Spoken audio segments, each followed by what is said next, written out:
ఏంటి ఇలా కూడా పిజ్జా చేస్తారా? డ్రై ఈస్ట్ మైదా లేకుండా హెల్దీగా పిజ్జా రెడీ చేసేసుకుందాం వచ్చేయండి. 2 చపాతీలని ఇలాగా పీసెస్గా కట్ చేసుకుని పక్కన పెట్టుకోండి.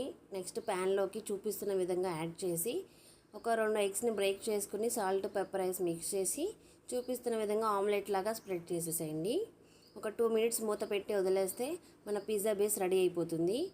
పైన mayonnaise, tomato ketchup, mixed herbs, oregano add చేసి స్ప్రెడ్ చేసుకోండి ఈవెన్గా. ఫస్ట్ ఒక చీజ్ స్లైస్ని 4 సైడ్స్ పెట్టి ఆ పైనుండి మీకు నచ్చిన వెజిటేబుల్స్తో ఫిల్ చేసేసుకోండి. తర్వాత పైనుండి ఇంకొంచెం చీజ్ యాడ్ చేసి 15 to 20 మినిట్స్ బేక్ చేసుకుంటే మన హెల్తీ పిజ్జా రెడీ అయిపోతుంది.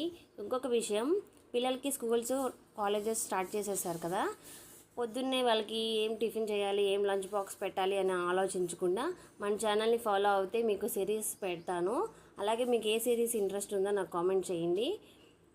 లంచ్ బాక్స్ సిరీస్ కానీ బ్రేక్ఫాస్ట్ సిరీస్ కానీ ఈ రెండింటిలో ఏదైనా కామెంట్ చేయండి. అదే సిరీస్ స్టార్ట్ చేసేద్దాం. అంతే, ఈ వీడియో చూసి వెళ్ళిపోకుండా సబ్స్క్రైబ్ చేసేయండి. బాయ్.